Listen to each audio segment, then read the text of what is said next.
Okay. Hi, everyone. Good morning or good evening, depending on where you are. Welcome to the importance of learning soft skills education beyond academic knowledge. We are thrilled to have such a diverse and engaged audience joining us today. Thank you all for taking the time out of your busy schedules to be here. First of all, let me introduce myself. I'm Mahnaz Mortazavi, and I'm PhD candidate of History of Medicine, Department of History of Medicine, School of Persian Medicine, Tehran University of Medical Sciences. And I'll be responsible for moderating this presentation today. And I'm glad to welcome Dr. Kacher, Dr. Mehpur, and also Dr. Zara, who will present today. And I appreciate you all for joining us today. Let me go through the plan. Let me see. And so after this part, but before that, let me introduce some part of the plan of this webinar. In the first part of webinar, Dr. Kacher will be talking about the soft skills and not that soft. And after that, we will move on to the topic of soft skills for medical students by Dr. Zara. And then we will get information about the conflict resolution as one of the important parts of soft skills. And finally, we have a short question and answer. We have a communication with you, and we have the conclusion remarks by Dr. Kacher. And also we encourage active participation from all attendees through our interactive question and answer and also our polls. Ladies and gentlemen, it is my pleasure to introduce our first speaker, Dr. Kacher, a renowned expert in soft skill development for students, and Dr. Kacher has extensive experience in this field and has conducted numerous research studies and workshops on enhancing communication and empathy skills among students. Dr. Kacher is a director, medical education department, Global Consulting, USA. And Dr. Kacher, again, I want to say hello to you, and the room is yours. Well, thank you very much. And really, I feel very honored to be part of this very distinguished series on medical education that I have participated in myself many times before. So I really want to say hello from New York City, where I am located. And I hope we will have an interesting session thinking about soft skills, not really being that soft. I will start sharing my slides, and we can get started. Can you see it? Yes, everything is good. Excellent. Okay, so let me just hide the floating screens. And here we are. I will start it. Yes, so hopefully we can debunk some myths in case any of you still have some about soft skills being too soft or not, or only soft. And this is a plan for the next 30 minutes. After some definition, we'll talk about how they can be learned and how they can be taught, then how they can be assessed. And afterwards, how important are they? Are they really essential for medical education? So starting out with some definitions. There are soft skills and there are hard skills. And this image in the middle shows each one of them in a circle. And the question is, are they separate? Are they together? How close are they together? And hope we'll have some good discussions about that in this session. So starting out with some definitions about what are soft skills. Often they're referred to as non-technical or generic or transferable, so that you need them for many different situations, not just a single one. They're also often referred to as social or emotional skills or emotional intelligence. And some people consider them personal attributes that enable effective interactions with others. And also they're referred to as employability skills or life skills or 21st century skills. And some of you who may have taken advantage of some websites that help with developing a curriculum vitae or a resume will have come across many recommendations to list them even on your CV, on your curriculum vitae, because they can help distinguish you from other candidates who may have the same. By highlighting them, you can distinguish yourself from other candidates who may have the same academic qualifications. So compared to soft skills, here are some other words for hard skills, some other descriptions. They're technical, they are concrete and measurable, they are specific to a job or to a profession. They can be learned through education or hands-on experience. And their proficiency in those skills can be assessed through observation, tests, portfolios, or completed work. So some people consider these the characteristics of hard skills.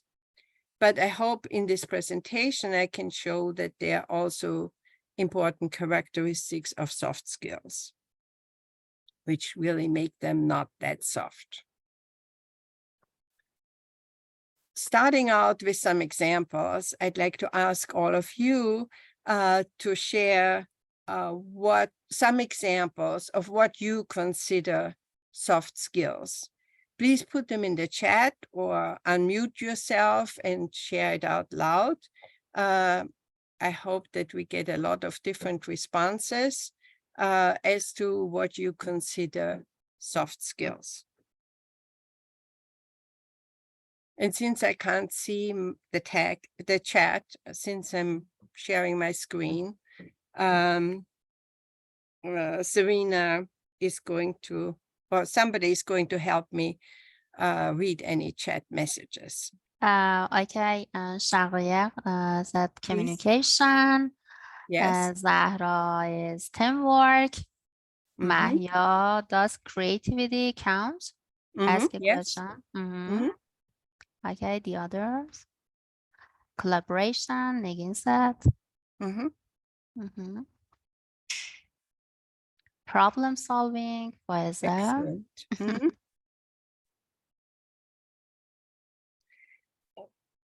Well, looks like you're all on target here, because if we ask Google, for example, what are soft skills for medical students, we get this answer. So communication most definitely is considered by many as soft skills. Problem solving, adaptability, decision-making, flexibility, very important for clinicians. Leadership skills wasn't mentioned now, but many people consider that also a soft skill. Emotional intelligence, creativity. I'm very glad that somebody here noted that as well. That's very important because creativity will help move the field forward, any field forward. Confidence, attentiveness, situational awareness is, of course, very important as well. Teamwork, I'm glad that was mentioned here too, and interpersonal communications, again, critical thinking and empathy. So definitely Google has a good grip on what soft skills are that are important for medical students. Now, since we are in 2023, we can also ask ChatGPT about what they consider important soft skills in medicine. And so, of course, I checked with ChatGPT, and these are the results. So empathy, active listening, communication again, bedside manners, cultural competencies, also very important.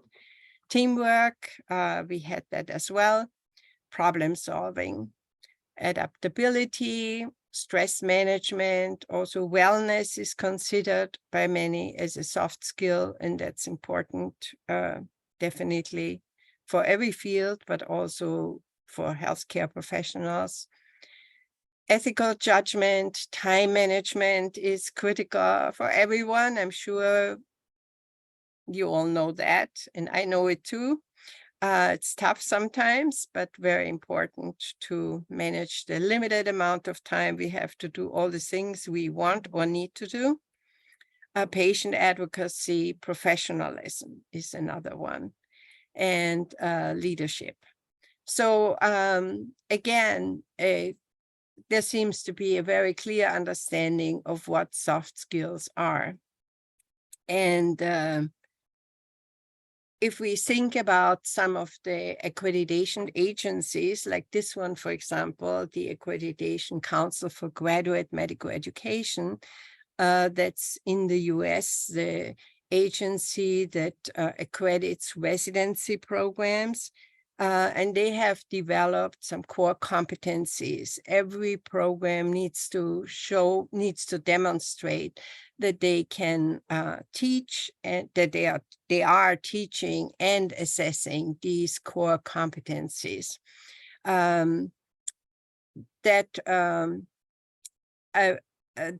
are critical for every physician. So regardless of what specialty. So they are patient care, medical knowledge, interpersonal communication skills, professionalism, practice-based learning, which is like quality improvement, continuing education, continuously improving one's performance, one's care of one's work. And then systems-based practice, which is teamwork. It includes teamwork. It includes also understanding the healthcare system, patient advocacy. So I'm going to ask you now for a poll. We have 5 different polls in this presentation. And Serena is going to ask it. Great. So please click on check off as many as you think apply where soft skills are important.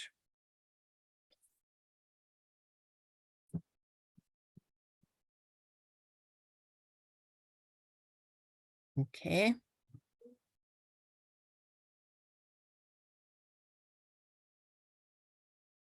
Very good. We got 4 responses so far.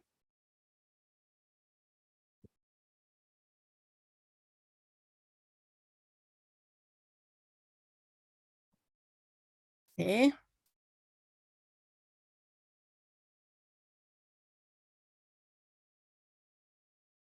Maybe a few more.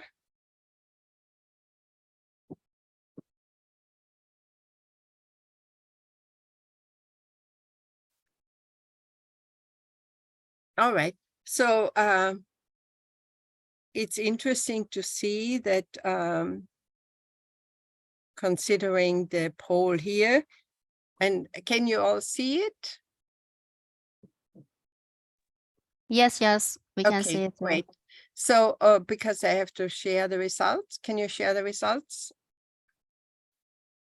So based on this poll, really, there seem to be an issue important for all the different core competencies, soft skills, and of course, interpersonal and communication skills and practice-based learning is seem to be the most where soft skills are most prominent. But even medical knowledge, which is often considered a very hard skill, a very hard competency, has some elements of soft skills that we discussed before. So thank you very much. Let me move on. We can stop sharing this and move on. Oh, I see I have to. Here is another framework, competency framework that is organized by physician roles. And I'm sure some of you have seen this before.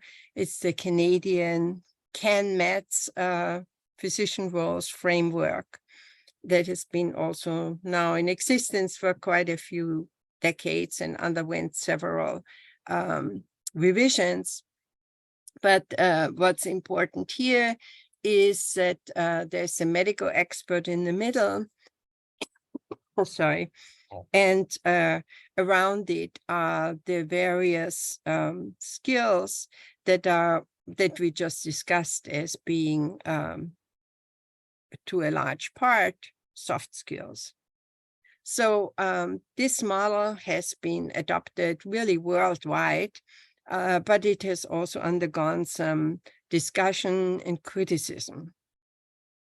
Because when we do a curriculum, we always have to think about what's most essential and what do people absolutely need to know. And often in medical education, this is very different from there's not enough time in the curriculum to put everything in that's also nice to know. And a model like this seems to emphasize that the medical expert is in the middle, and those soft skills that we discussed before are really on the peripheral, and that this model is there just to show how nice clinicians can be, but it doesn't fully illustrate that they are really essential skills for clinicians and for physicians, of course. So now that we've talked about definitions, let's think about how can they be learned and taught. And every curriculum, there are different types of curriculum that we always have to think about. There's a declared curriculum, that's what's written down in the syllabus. There's a taught curriculum that the faculty really works on and engages in, and then there is the learned curriculum. That's what actually gets learned. And we know that the learned curriculum is very much influenced by the hidden curriculum.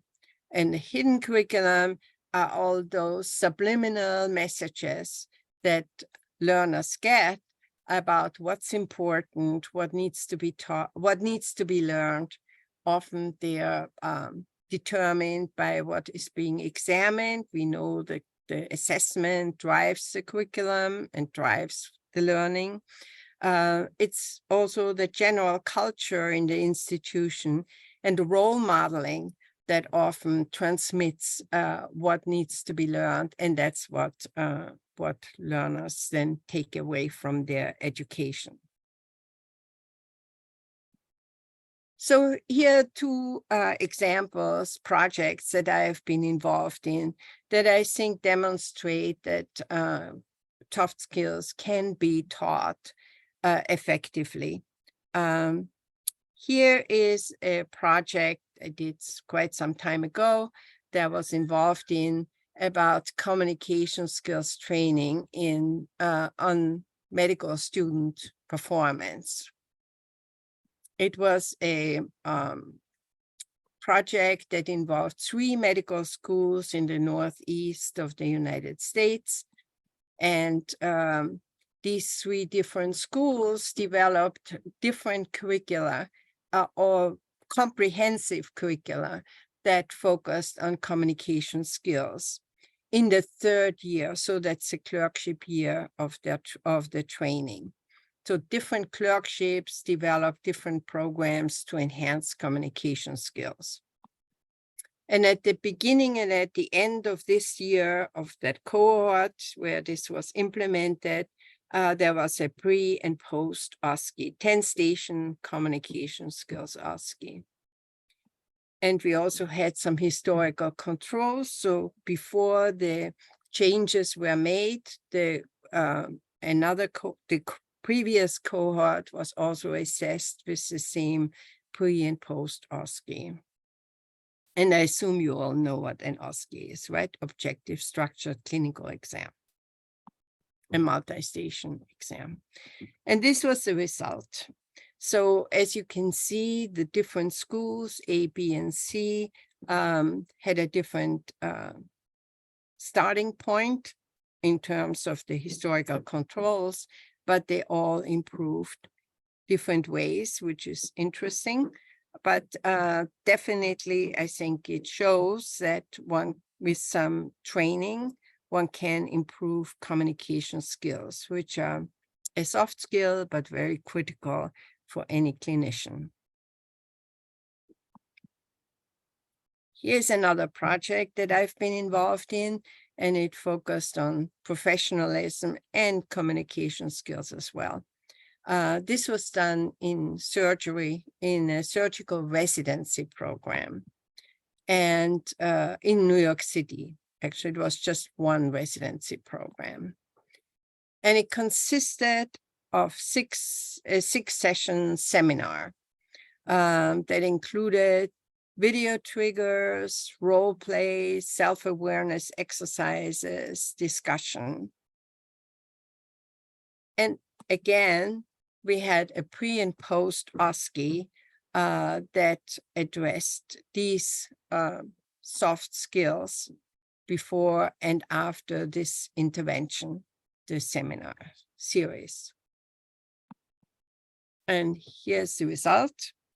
So you can see the pre is dark, the light bars are the post, and you can see post OSCE results, and you can see that there was quite some improvement on really all the different variables, whether they were communication skills or professionalism. Most of them were significantly different improvements. So another study that I wasn't involved in, but I think it's a very interesting one, which referred to early or middle career professionals, physicians, for the most part. That this article here is a commentary on another article which analyzed the results of program evaluation of 2 quality improvement fellowship programs that led to a master's degree. And they interviewed the graduates as well as mentors about what they learned in this fellowship program in order to, that they then enabled them to use in their work. And this research compares soft skills and hard skills, which led to this commentary in the journal, in the BMJ Quality and Safety, Patient Safety Journal. And I, of course, chose it because it starts with indicating that there's nothing soft about soft skills. They had various recommendations for teaching soft skills in medical education. And these are the 4 recommendations they had. Multidisciplinary teaching, so not just in silos, but having different disciplines working together in instructing and learning. Being theoretically informed education, so that means adult education. We want to have people draw on their experience, their life experience and work experience, reflect and be and use their own and work through this in a very interactive way, not just lecturing. To integrate teaching of soft and hard skills, we'll talk about this a little bit more shortly, and to adopt meaningful assessments so that its assessment drives the curriculum, as I mentioned before, and we want to be sure that they are meaningful as well as we are addressing the instructions of soft skills. So we have another poll question now, and that is what educational methods work best for you? So there are, of course, seminars and workshops, group discussion, peer feedback, reflective exercises, clinical experiences, simulation-based training, interdisciplinary collaboration, but it goes on also some more. There's a long list, sorry about that, but I want to give you some options to respond to this. What works for you? You know that what is most effective for you to learn soft skills.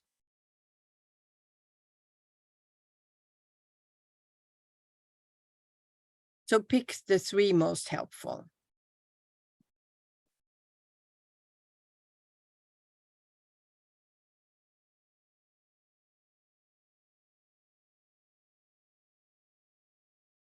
Okay. All right. Well, it looks like, oh, there's some more. Okay.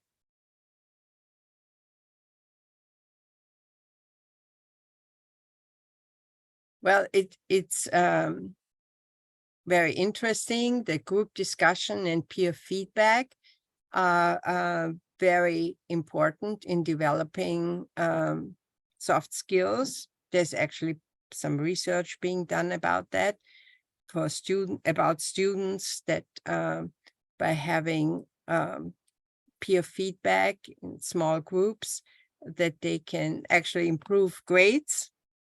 Clinical experiences, yes, they are also very important to enhance skills, and simulation-based training seems to be less important, but that may also depend on the type of simulation-based training that you've been exposed to.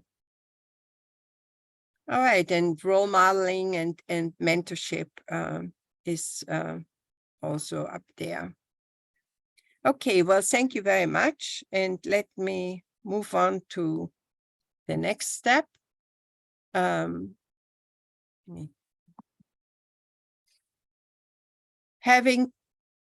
I have to go back here. Having talked about, that they can, hope I can have proven that they can be learned and taught. Now let's think about assessment. So my first poll question is, have your soft skills ever been assessed? So please answer this question.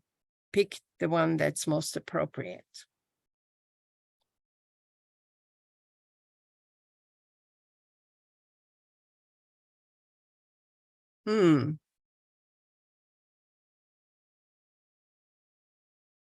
Well, that's very interesting.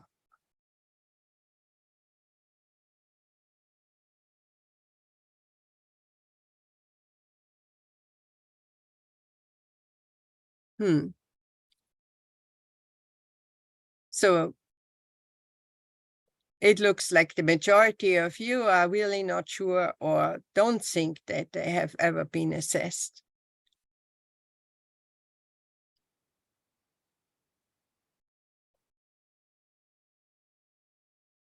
Well, I hope that we can discuss this some more afterwards in the discussion period, because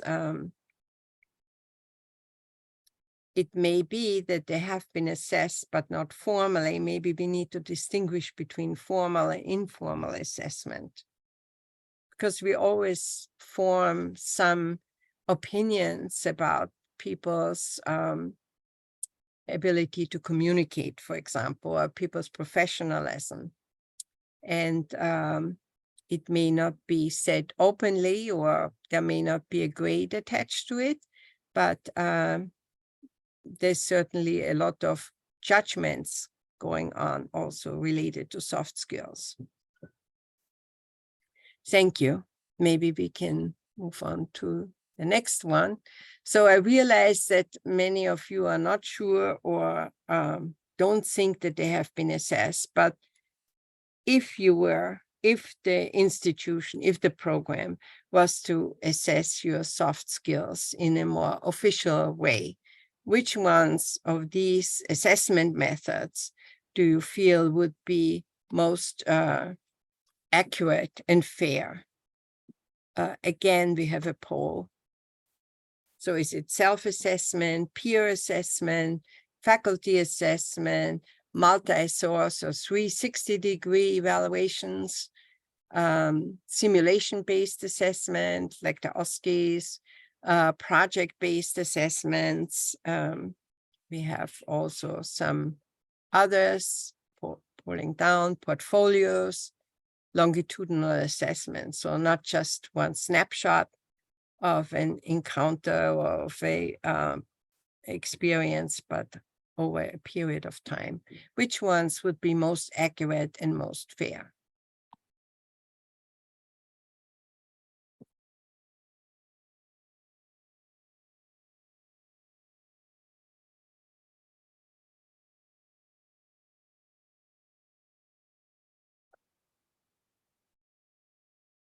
Mm-hmm.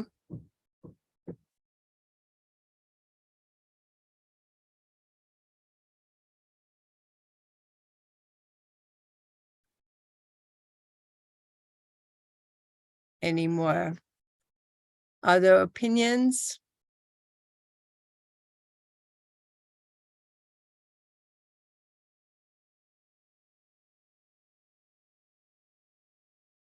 Well, based on what we have so far, self-assessment seems to be the most prevalent here, and project-based assessments, which is also interesting. And I hope that we can discuss that also some more in the later on.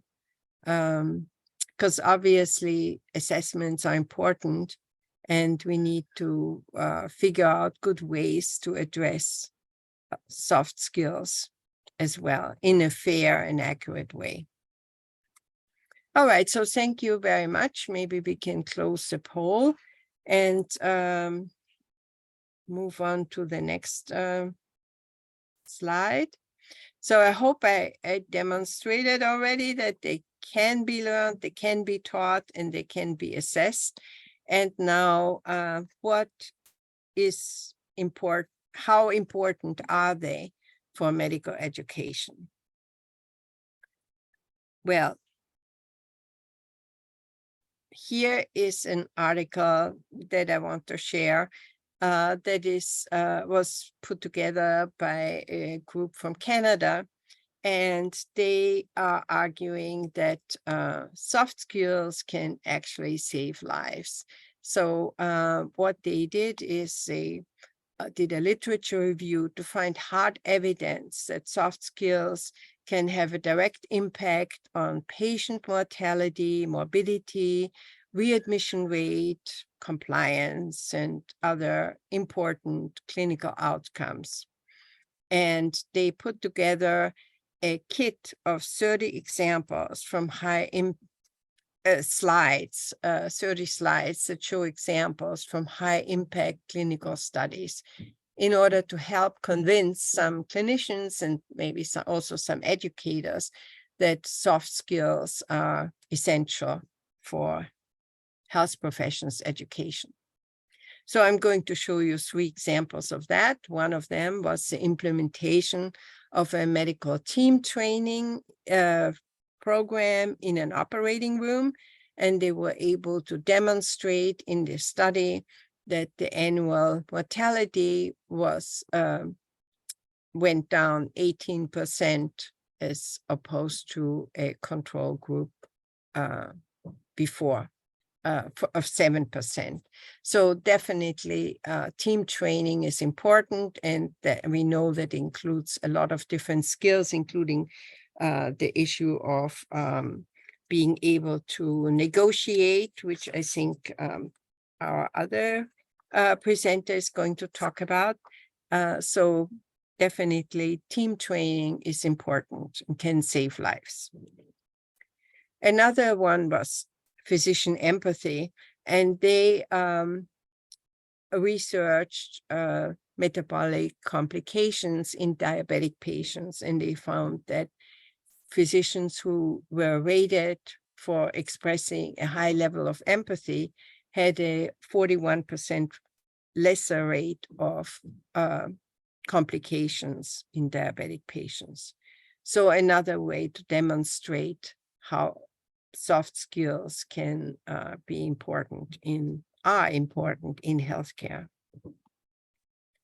And the last one is about doctors' attires. And this study found that a positive correlation with trust and confidence to follow medical advice based on the attire of doctors. So how they are dressed, how they're groomed, that's all very important then for patients to follow the medical advice. Well, this brings us to our last poll, thinking about the curriculum here in the shape of a circle. How much time, how much effort should be placed on hard skills versus soft skills? So we have another poll, and please indicate, based on what we discussed so far and your previous thinking about this, what would be the most appropriate distribution?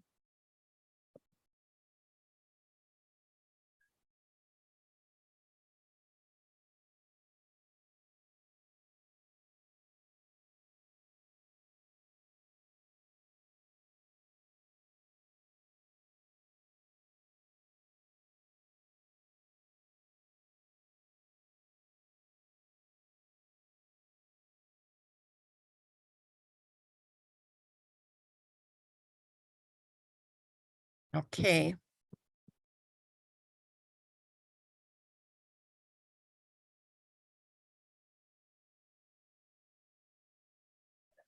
Okay, well, it looks like there are some different opinions, but 50-50 seems to be the winner at the moment. So 47% of you think that that would be a good distribution between soft and hard skills.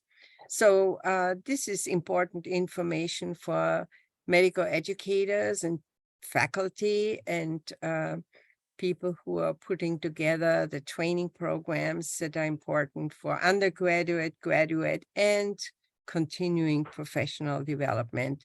So I hope we will discuss this some more as we move along in this session. So thank you. We can stop sharing the results at the moment. And well, just to finish up, I want to invite you all to a conference that I'm in co-chair of. And it's a virtual conference. And for all of you who are students, it's going to be free. It's about reimagining professionalism using cultural and generational lenses. I will it is a conference that will focus on how we define, how there are so many different definitions of professionalism. And professionalism is, of course, also one of the soft skills, but a very important one in order to be successful in this field. So I will also put the link into the chat later on. So with this, I want to stop my presentation and thank you all for listening and for participating in the poll. And I look forward to a very lively discussion after we have two more wonderful presenters who will share their thoughts on this important topic. Thank you. Okay, thank you, dear doctor. Thank you for sharing such fantastic information. It was really enjoyable for me. Thank you again. Okay, we can go for next speaker. Our next speaker is Dr. Zara. She is a medical student, School of Medicine, Tehran University of Medical Sciences. Dr. Zara, the room is yours.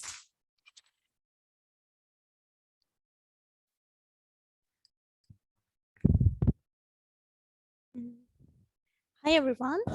Is my voice clear? Yes, yes, everything is good. Thanks. Well,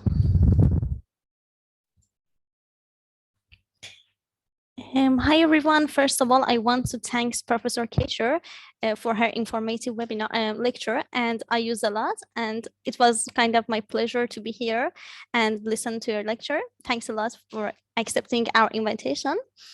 Well, I'm Sarina Zare, medical student and medical education MSc student at Tehran University of Medical Science. And we want to talk about the soft skills needed for medical students and the soft skills that we as medical students and later as doctors need to actually improve in ourselves so that have a better results and achieve better outcomes in the clinical actually situations. First of all, I want to talk really short about that. Why are soft skills essential and important for medical students? Actually, in any career and in any field, it's important to have a mixture of hard skills and soft skills, and healthcare is no exception. And when you're a pre-med student, you know that you need to be intelligent, you need to get good grades and be impressive to get into the med school of your dreams and your favorite med school. But one of the most underrated requirements for being successful at the medical school and as a medical student is mastering some personal and interpersonal skills that we call it soft skills, or you may hear as emotional intelligence.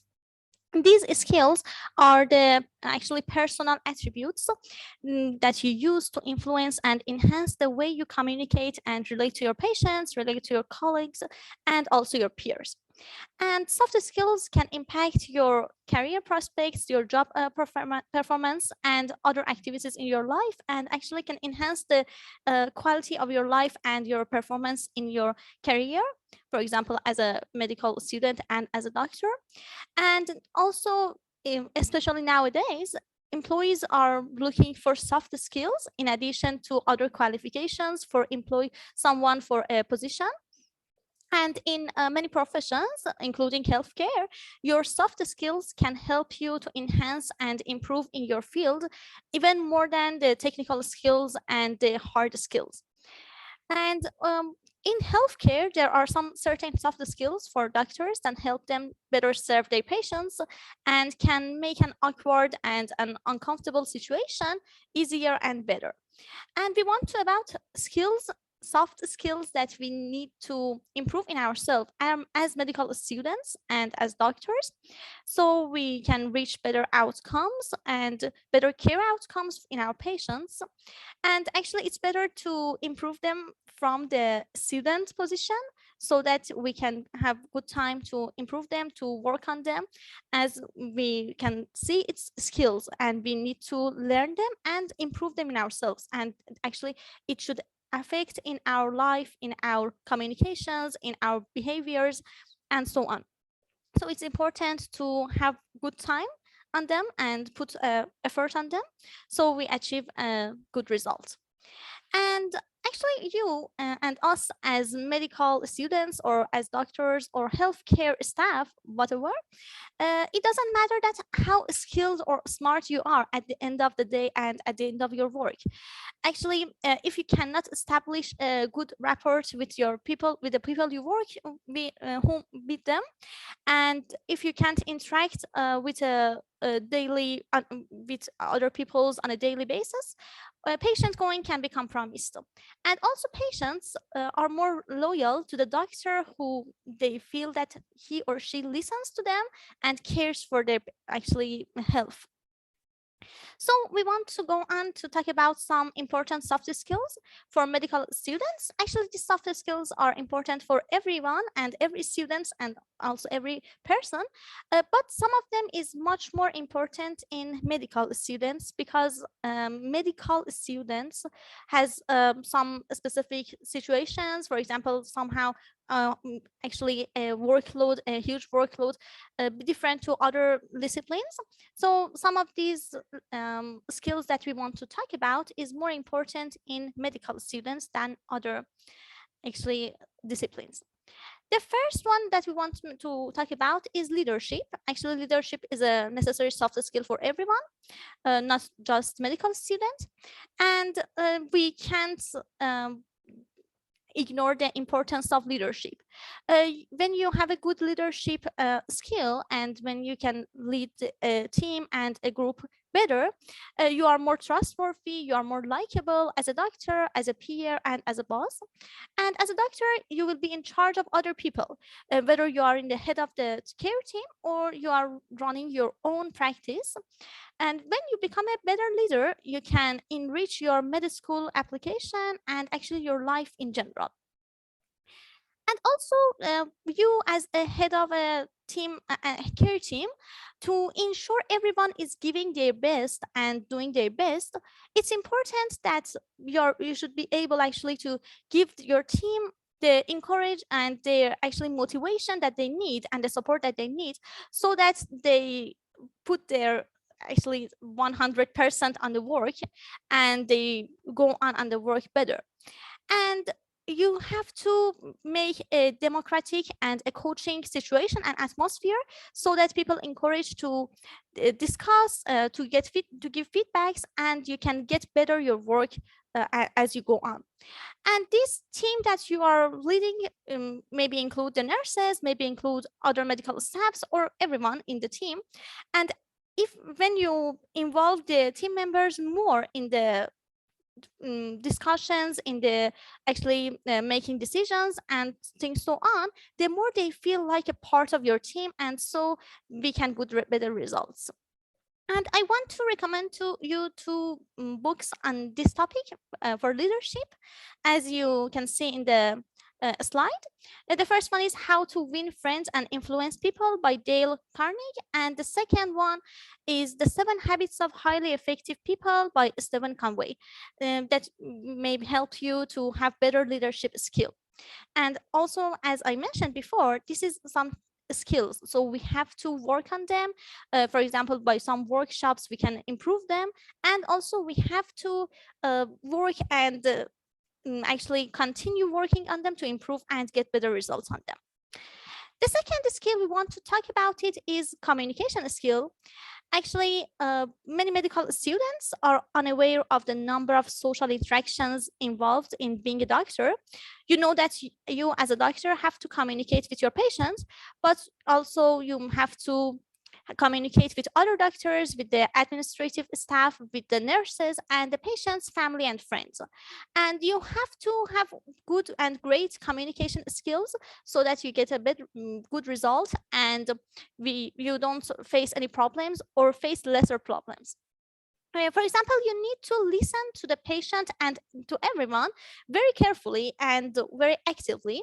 This includes both listening to what the person is saying and telling, and also trying to understand the person and their body language and other clues and nonverbal cues in her actually speaking. When you listen clearly and carefully to the person, you can get a better sense of what the other person is trying to say and what he or she is feeling, so you can get to better care outcomes, healthcare outcomes. And there is also some other parts in healthcare system that we have to use communication skills. You as a healthcare member maybe sometimes need to give a difficult actually news to the patients or their families, and this can be extremely challenging, but it's important to be able to communicate in a way that is respectful and is compassionate.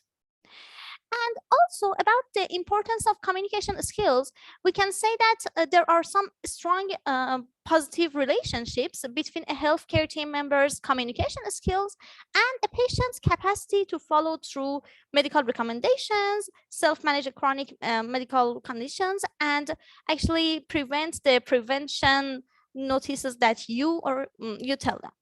Actually, when you have a good communication skill and you communicate better with your patients, the patient listens to you better. And so we can get a better outcomes in the care system. And also, according to lots of articles, the quality of the health, actually the perceptions that the patients receive about the quality of the healthcare depends on the quality of the interactions with the healthcare system and the healthcare team. And when you interact and when you communicate better with the patient is more satisfied. So we have to work on the communication skill a lot, so we get a better result and satisfaction in the patients. Well, there are 3 types of communication that we have to master in. Written communication, verbal communication, and nonverbal communication that I want to discuss a little about them. About written communication, we have to consider all the emails, reports, notes, letters, and all things that you need to write as a doctor. And actually, when you enter in this healthcare situation and position, you're doing a lot of paperwork and administrative tasks. And this writing will help you in so many areas. For example, you can improve your relationships, you can minimize the conflict, and you can get your message clearly and accurately. And for example, for improving the written communication, you can join some courses, for example, on Coursera about written communication. And also we have one book here named On Writing Well by William Zinsser that can help you write better and have a better written communication. And the next type of communication we want to talk about is verbal communication. It's not necessary to talk about the importance of it. And unsurprisingly, you will be talking with a lot of people in medical school and after you graduate in your workplace. And you know the importance of words and how they impact others. And you may actually have some emotionally conversations with your patients. So you have to work on the verbal communication as well. If we want to get some tips on this part, you have to think before you speak. You have to focus on the clarity of the conversation. And also there is another book, The Crucial Conversation Tools for Talking When Stakes Are High, especially in medical situations, that you can read this for verbal communications. And the last type of communication is nonverbal communications. Actually, while experts are not really sure about the percentage of what percentage of communication is nonverbal, but nearly every study suggests that above 55% is nonverbal communication. It means that every conversation we make is more affected by our body language and our nonverbal communication than what actually we say. So we have to work a lot on the nonverbal communication. We have to improve it a lot so we get better results in our position. For example, when you are getting a bad news, when you are telling a bad news to the patient or their family, uh, maybe you can control your verbal communication and don't have any stress in your verbal communication.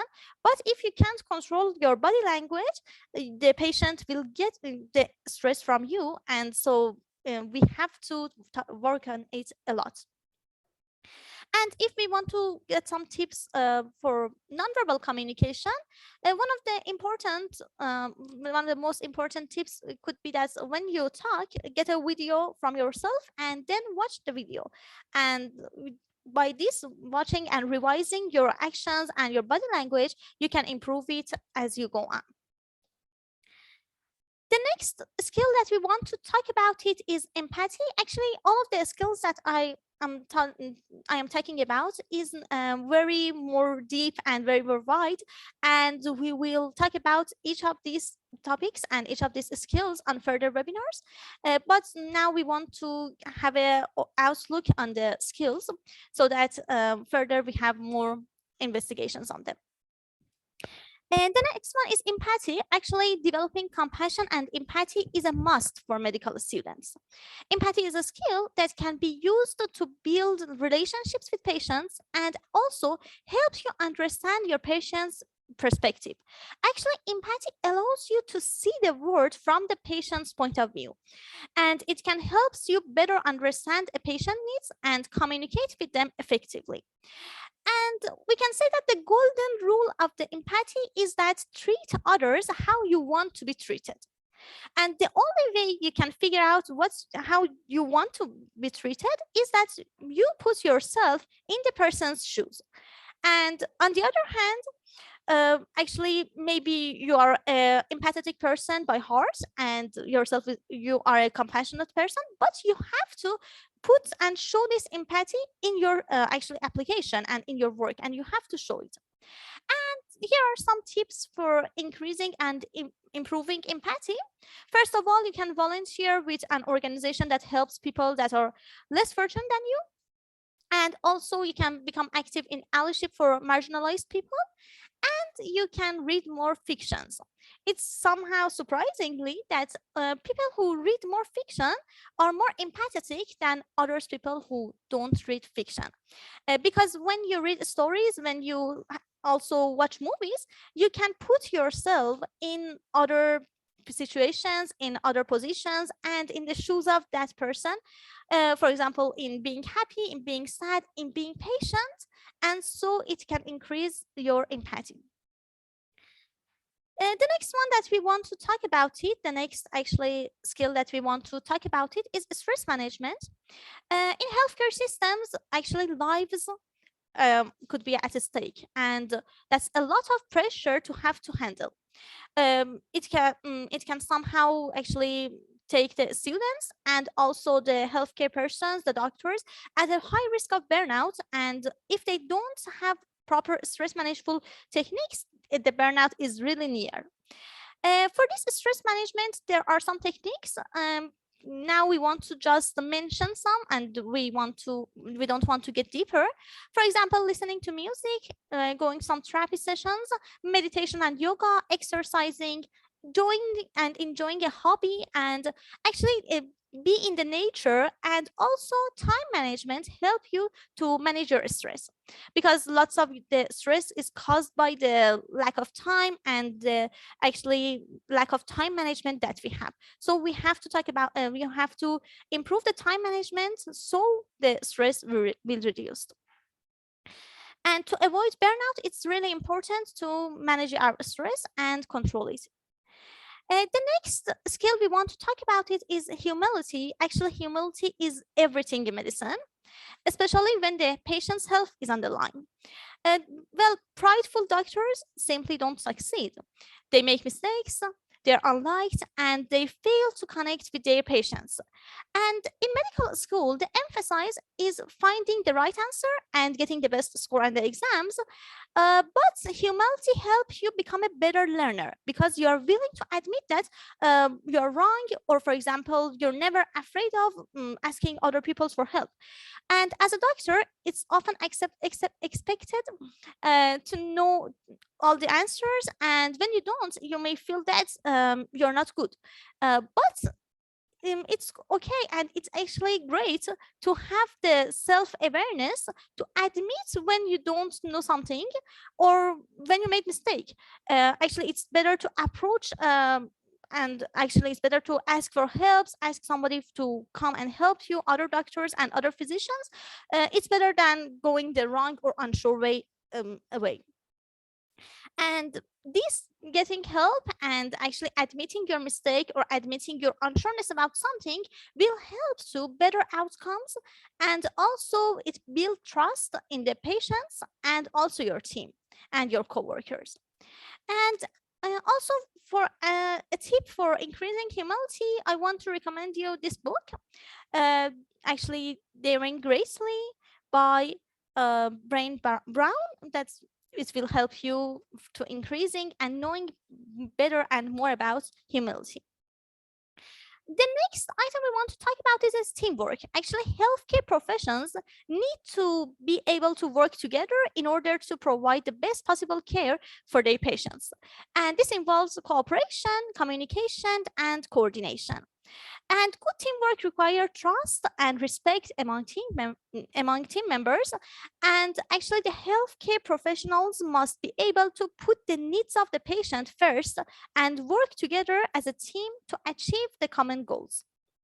And we see that the higher the team functioning and the better the team functioning results in the better patient's outcome and the better outcome in the healthcare system.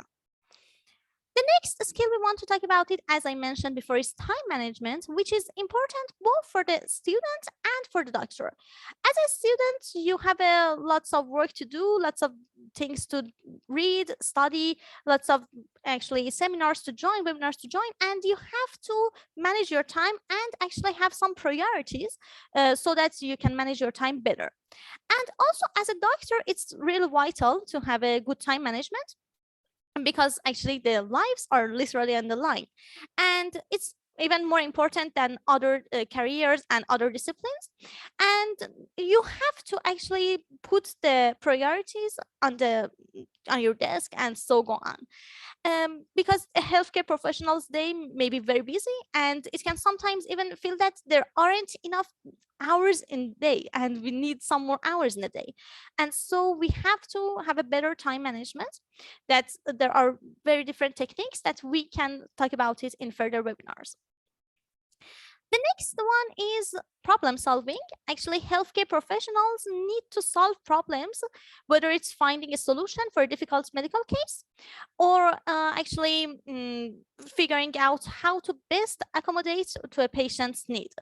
And the healthcare professionals are constantly faced with challenges that require quick and effective solutions. So we have to improve our problem solving, and it's somehow more important in actually healthcare system than other systems and other disciplines and careers.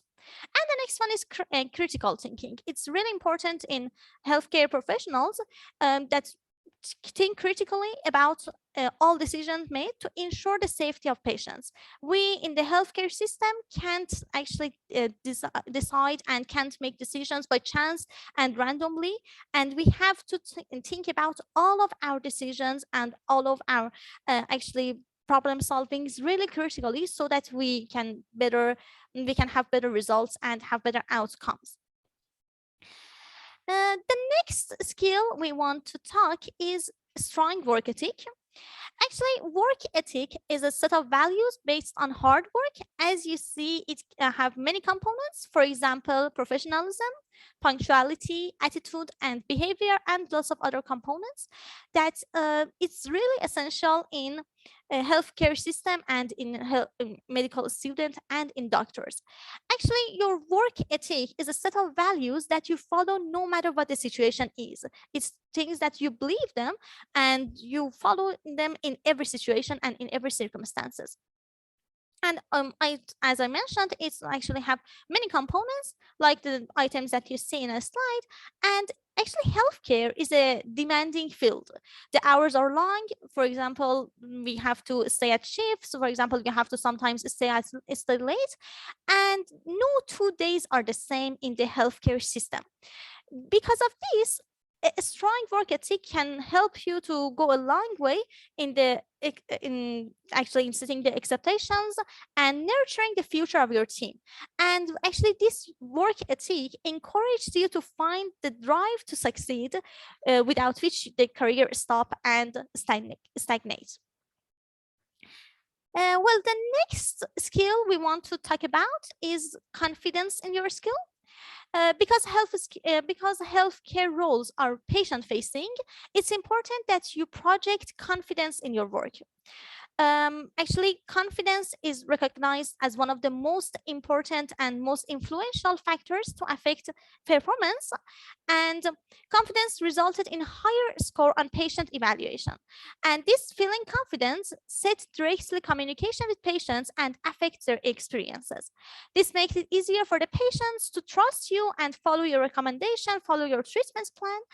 And when you operate a place with confidence, you transfer the feeling of confidence and this feeling to your team, and a confident team will provide and perform at the best capabilities and delivering the better actually patient care. And the last skill we want to talk about, it's not actually the last skill that we need, just the last skill that we want to talk about here is flexibility. Actually, we need to be flexible in both our times and lots of other things, because many careers, careers in healthcare and in health situations don't stick to the typical 9 to 5 hours, and flexibility is a key to working on a team. For example, your peers may need you to pick up a shift or stay late, or for example, a demanding patient may take up more of your day than you planned before. Because of this, beyond just dealing with your schedule, you need to be adaptable, so to handle new situations and the changing environment and different environments. So we have to be flexible in our time and in our environment. And also, the technology is evolving rapidly, and the limits of what is possible is constantly changing in the healthcare field. So we encounter new technology, new diagnosis, new patients, and a constant shifting of theories and treatments. So we have to be flexible in using technologies, in using diagnosis and treatments and the theories that are in healthcare position and in healthcare system. For being more flexible, we have to read the medical news publications, and we have to stay on top of the changes. And also, we have to be a lifelong learners, and we have to have a lifelong learners mindset. And these are the skills that we need. Actually, these are the most important ones. There are lots of other skills. For example, we have to pay attention to every details. We have to have a positive outlook, and we have to have a receptive attitude, and lots of other skills. But now we want to just mention these ones. There are lots of other skills that we have to improve to get a better result in the healthcare system, in the healthcare outcomes. And I hope you that these informations help you, and I hope you that can improve these skills so you get a better results. Thanks for your attention. And at the end, I just want to mention a quote that hard skills open a lot of doors, but soft skills open the right ones. Thanks for your attention. I'm here for any questions. Thank you, Sarina. It was really nice and interesting information. Also, I want to add something, a fascinating statistic that the studies have shown that medical professionals with a strong soft skills are more likely to achieve better patient outcomes. And also this highlights the significance of developing these skills alongside medical knowledge. And again, I wanna thank you. It was really nice and interesting presentation. And our last, but not least, our speakers, Dr. Merfour, are you with us?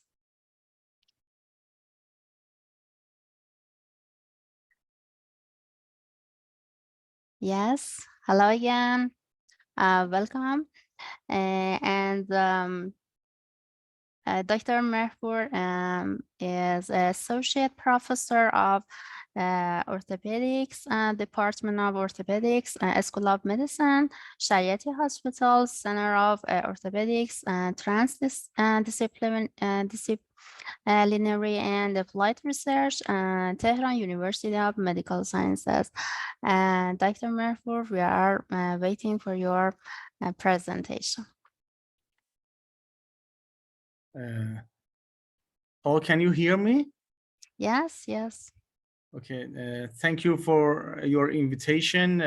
What I'm going to talk about today is about one of the most important soft skill that we have, that it is about conflict resolution. So I hear that that these soft skills, how much they are important in a job of a physician.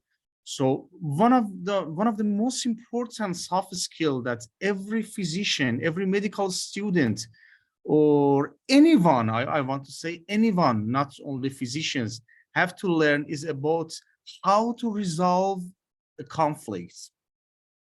So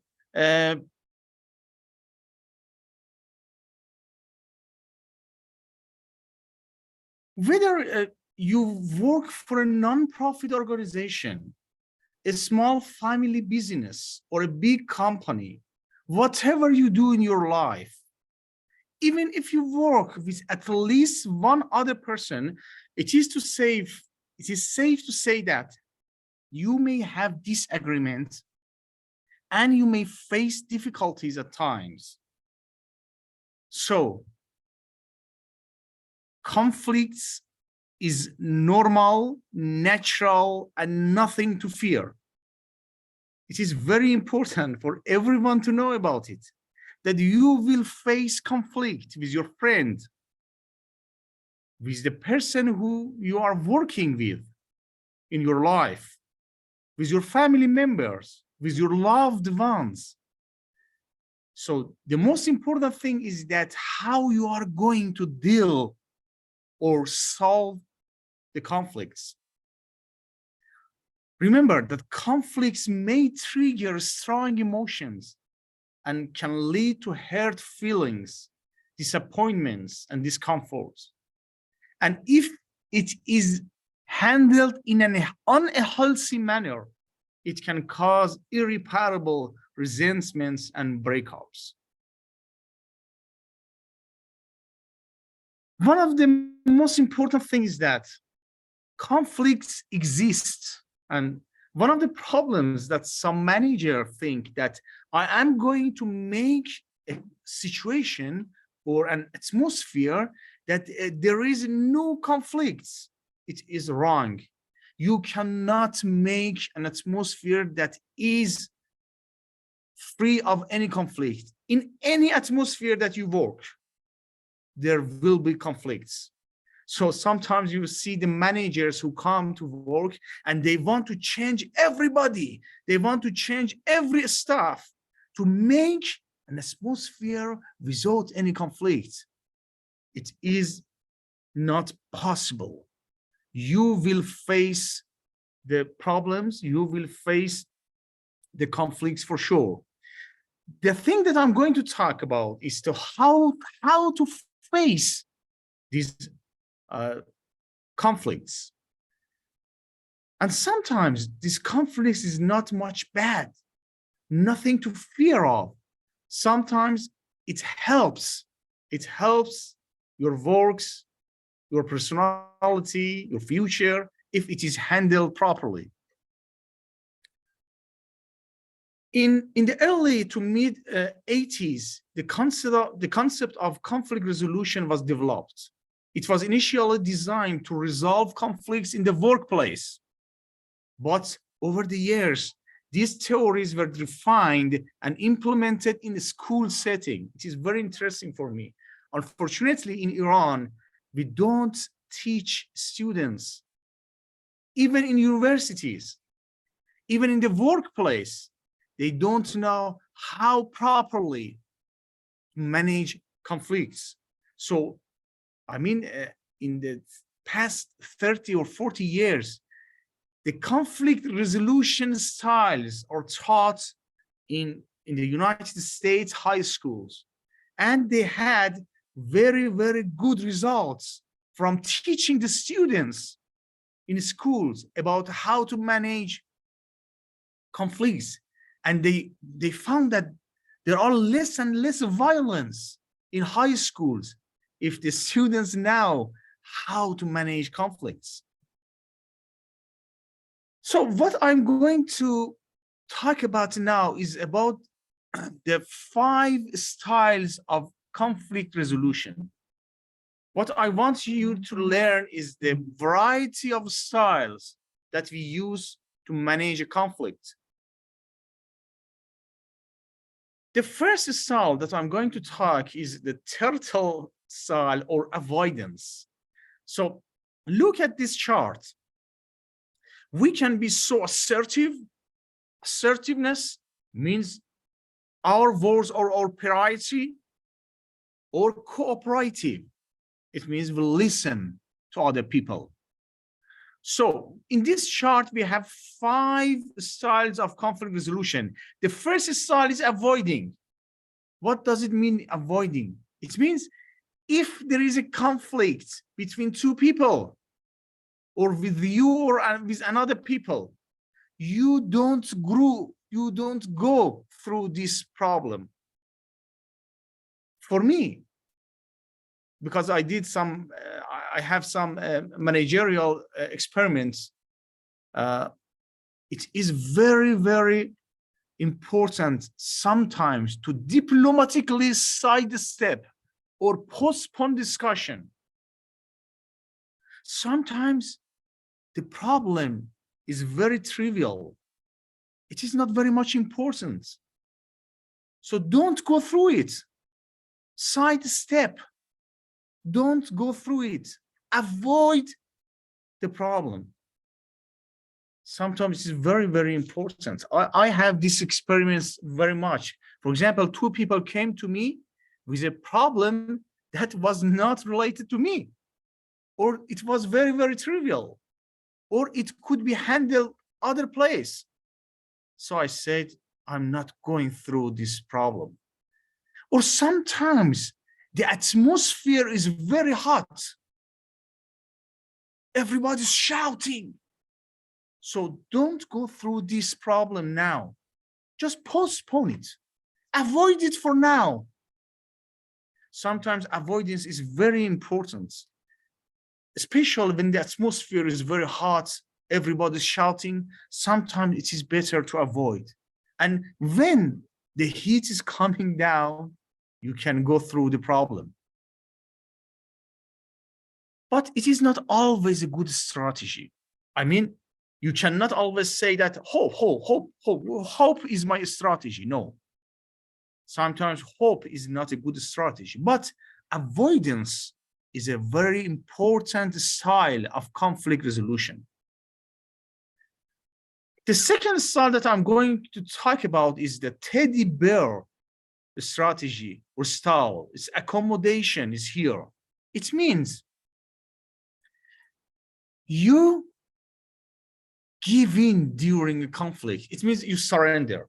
You say, it's a conflict. The right is with you. I'm wrong. Okay, you go. I surrender.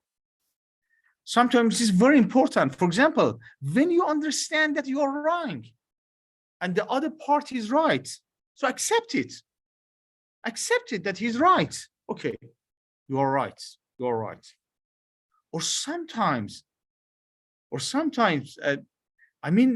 your relationship is much more important than the discussion. You say, okay, you go. You are right. I accept. So, you put your relationship first. You ignore the issues and you give the right to other person. So sometimes it is very important. You can accommodate, you can accept. And the conflict is done.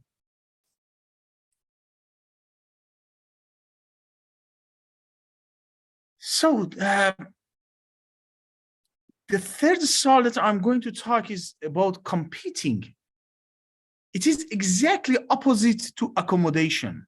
What does it mean, competing? It means that I have the right, you are wrong. When it is the most important situation that you go through competing or shark style, for example, in emergency situations. For example, I was the head of hospital and in Corona, epidemic. So we had to take decisions urgently. So for example, we had to evacuate some departments. We had to put some patients in one department with Corona disease. So nobody, no physicians like to evacuate his department. So I couldn't just postpone decisions because the people were dying in emergency departments. So I had to take a decision. I had to compete. I said, for example, neurology department must evacuate for Corona people. So some people don't like it for sure, but you have to take your decision. So I mean, you have to see the atmosphere. Sometimes you have to compete. Sometimes you need to choose a decision very urgently because the atmosphere is very, very urgent. So when you want to choose this style, the important thing is that you should be aware of all kind of the situations. Okay, you want to take a decision for yourself, and if you are not aware of all the aspects of the problem, you may decide, the problem, you may make problem worse. If you don't know all the atmosphere, you will make wrong decision. And if you always choose competing styles and you always choose the difficult situations, if you choose always a problematic situations, nobody will trust you anymore. They say that he's always choosing competing styles and he's always wrong. So it is, as I told you, it may be appropriate for emergency when time is important. As I told you, you may choose the competing styles. And it is a power orientation decision. You have the power. You take the decision yourself. So, if it is not emergency situation, it is not a good style. I mean, for everyday problems, you don't need to use always this style.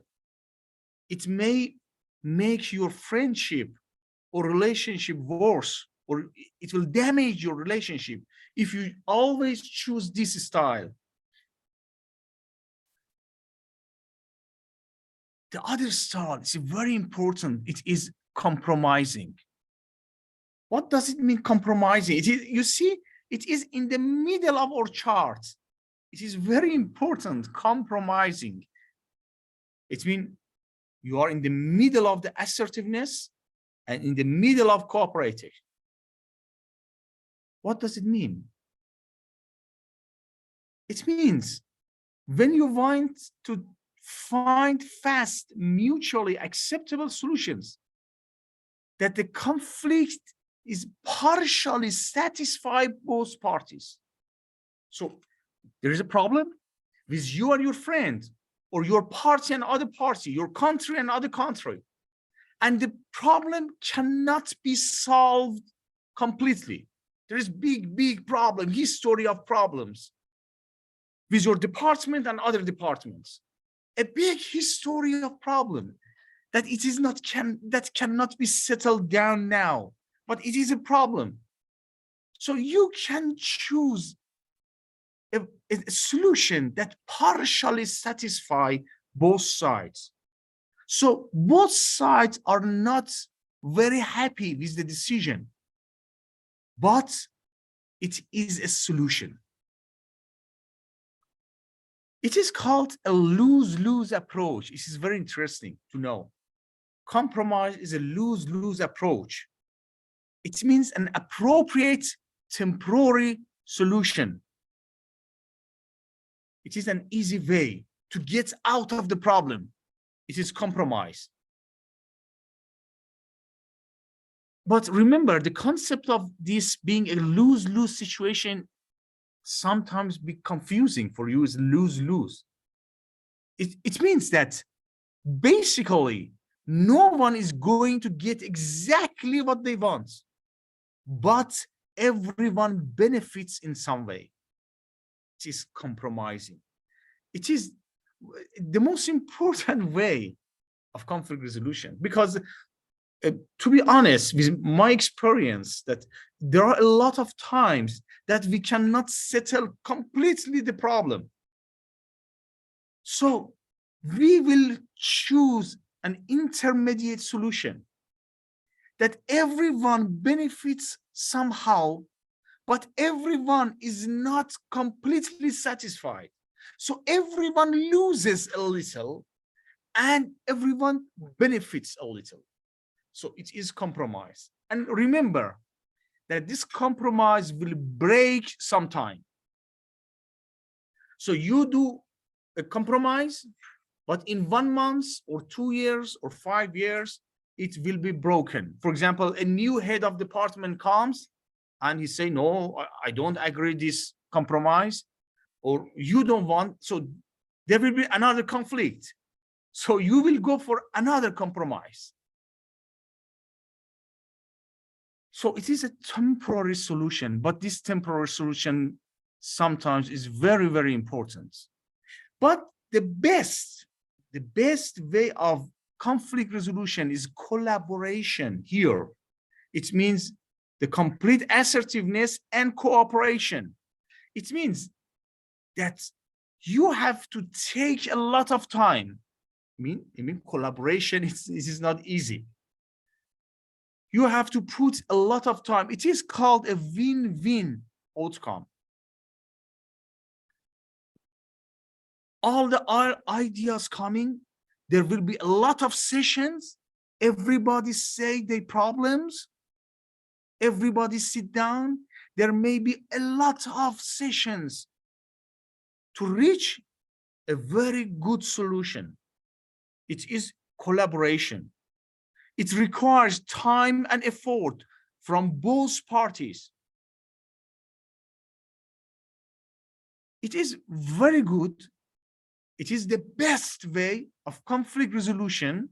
But to be honest, I'm telling you that it is not possible most of the time, because it needs a lot of time, and a lot of time parties or people, they have so many history of struggles and problems that you cannot solve all the problems. So you need sometimes compromise. Sometimes you cannot go through collaboration. Collaboration, it means that you put all the problems here, you solve all the problems one by other one. Then you find a final solution. But to be honest, I'm telling you, a lot of time it is not possible. For me, as head of a big hospital for 4 years, accommodation was not possible most of the time. Most of the time, we had to find an intermediate solution. What is called intermediate solution?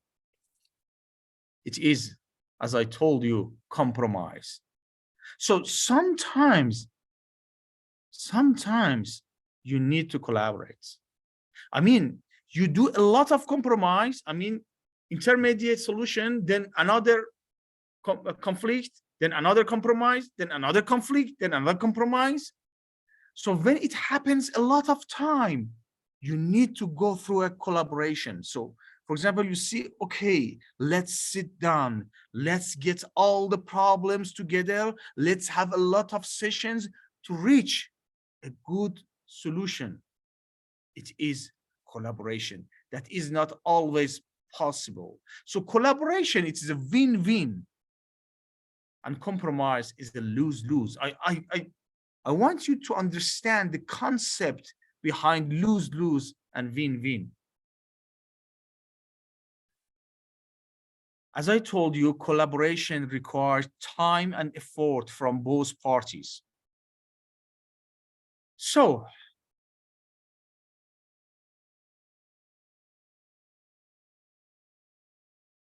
look another time at this chart. It's competing. It means you use force. It is your word. It is avoiding. You don't go through the struggle. No. I don't go through it. Sometimes it is very important. I want to tell you something.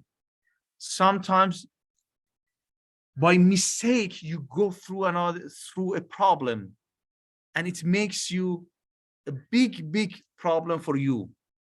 Sometimes just don't go in a problem. Don't go in a discussion. Don't go in a conflict that is not related to you. It is not related to me. Or sometimes the conflict is very trivial, it's small. I don't go through it. Compromising is in the middle, lose-lose. Everybody benefits a little and loses a little. Accommodating, it means you're giving, okay, you are right. And collaboration is the best, but it takes so much time. So a lot of time, it is not possible. A lot of time, we need compromising, I'm telling you. Successful conflict resolution means being able to use conflict styles depending on the situation. Sometimes say, which conflict resolution style is the best? I'm telling you, none of them is the best. It is completely related to the situation and atmosphere. It is true that collaboration is very high, but it is not always possible. So for example, in an emergency situation, collaboration is not possible. It's not the best way. In an emergency situation, for example, you have to decide yourself. So competing might be the best. So it is completely related to the situation. So which one is the best? There is no best way to handle conflict. Each conflict is different and requires different response. I want to tell you some sentences that's beautiful near the end of my talking. Two heads are better than one. It's collaborating. Kill your enemies with kindness is accommodating. Split the difference, compromising. Live well enough alone, avoiding. Might, it means power, makes right, competing. It's very interesting sentences for you to remember these styles. So successful conflict resolutions depends on your ability to manage your stress while remaining alert and calm. It means it's very important. You have to manage your stress. You have to remain alert and calm. Don't get angry so fast. Don't think that why there is conflict, because we are humankind. Because we are humankind, there is always conflict. So you have to know how to manage or handle these conflicts. Control your emotions and behaviors. I mean, when you learn about these styles, you have to know how to control your emotions and behaviors. Don't get angry soon. Pay attention to the feelings being expressed. Be aware and respectful to the differences. These are very, very important for you, for your whole life, not just for work, for your whole life, for every minute of your life. That's a very important soft skill you have to learn. So take home message, everyone faces conflict in their lives on a daily basis. It is an accepted and expected part of life. A conflict can improve the system if treated correctly. Thank you very much. Thank you very much. It was really nice. Thank you again, Hector, for your nice information. And I hope you all enjoyed this amazing presentation. And now we have a short question and answer. Please, everyone that want to ask a question, please write in chat box or raise your hands, and after that, ask your question. You can ask a question from all our speakers.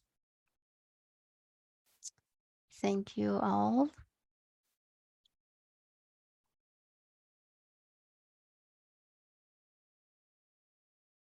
You can raise your hand or write your question.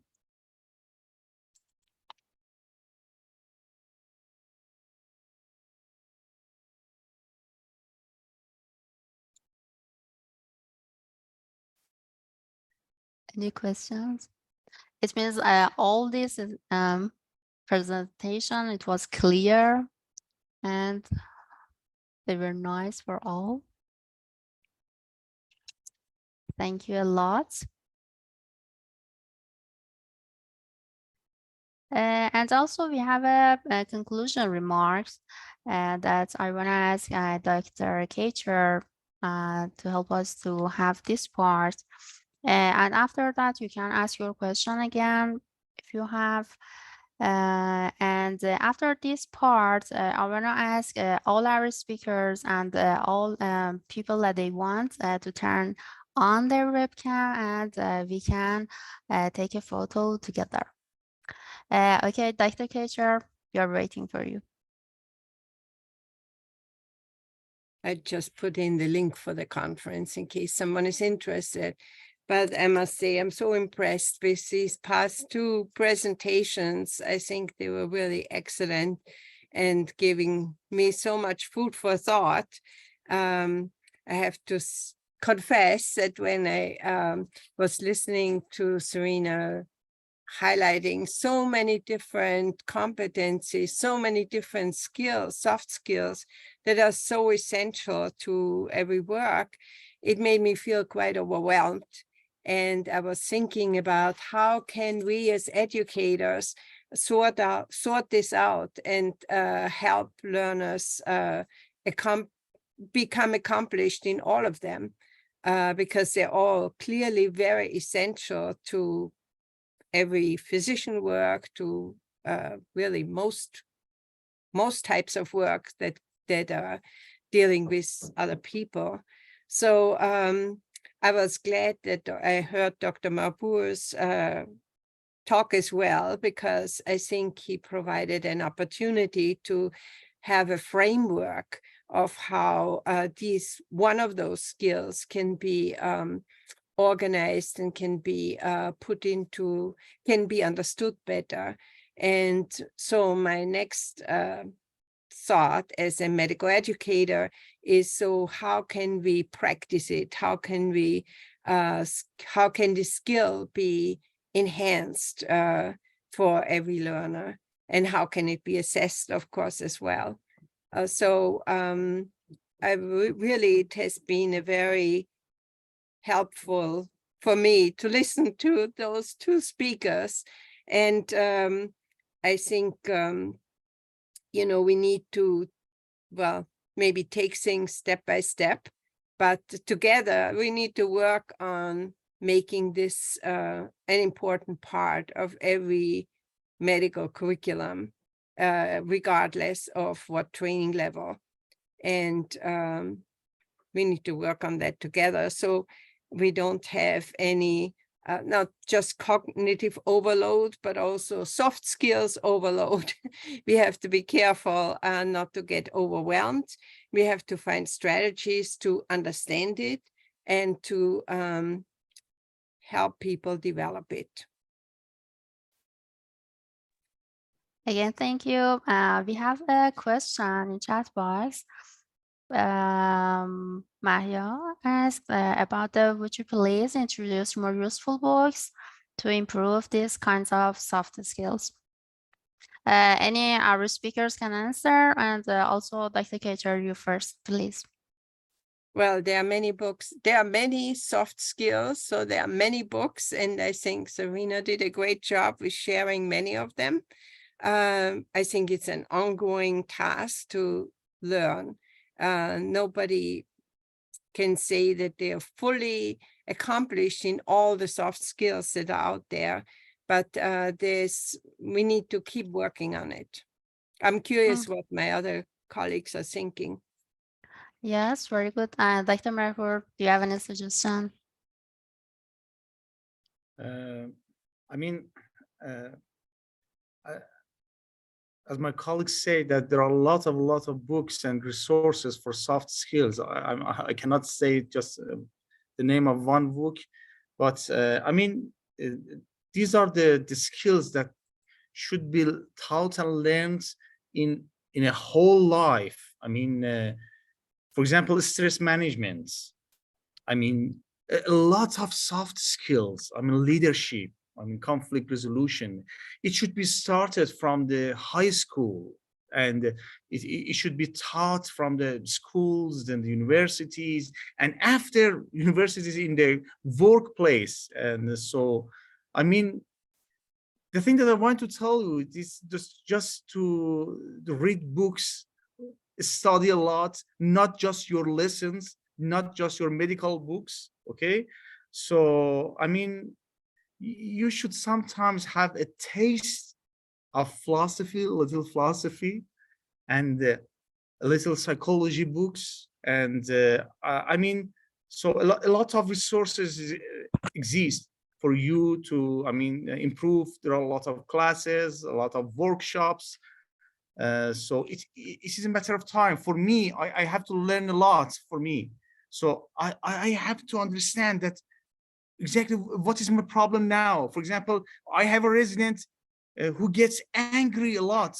So stress management is very important for him. I mean, sometimes we should know ourselves. We should know our problems. Then we can pick up for now which soft skill I need now.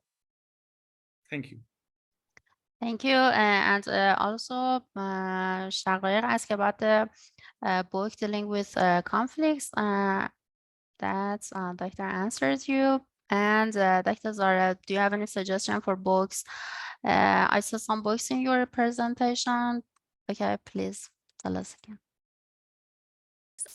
Actually, I mentioned some books in my presentation. If everyone wants to write them down, it was for leadership, the 7 Habits of Highly Effective People, and How to Win Friends and Influence People. And also there were 2 books on communication skills. Actually, as other lecturers mentioned, there are lots of other books too. I mentioned On Writing Well and Crucial Conversation Tools for Talking When Stakes Are High. And also there are some books about critical thinking.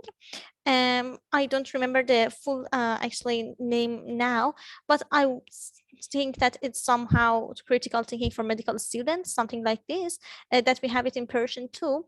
And I know that it's a actually informative book. Okay, very good. Thank you again for answering those questions and for the great presentation. We extend our heartfelt thanks to Dr. Kacher, Dr. Merkur, and Dr. Zara. Please turn on your webcam, you and all people that they want to be in our picture, that we want to use it in our site. Also, I give you time. Thank you. The first one, Sare, thank you. We are waiting for others.